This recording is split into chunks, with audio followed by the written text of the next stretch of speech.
tom, že v radoch ukrajinskej armády sú čistí fašisti. Zoberte si pluk z Azova, ktorý je preukázateľne fašistický pluk.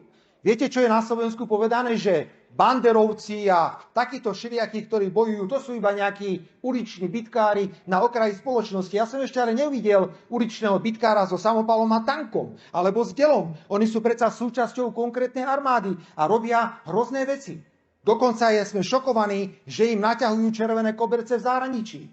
Kto nemo a účelovo podporuje takéto javy v roku 2023, ide proti odkazu Slovenského národného povstania. My musíme klásť hrádze fašizmu a nacizmu vo všetkých podobách a vyzývam najvyšších ústavných činiteľov, aby takéto prejavy, používanie fašistických znakov a symbolov jasne odsudzovali, pretože oni sú len ticho. Sú ticho, lebo si myslia, že za to budú pohľadkaní v Bruseli alebo vo Washingtone.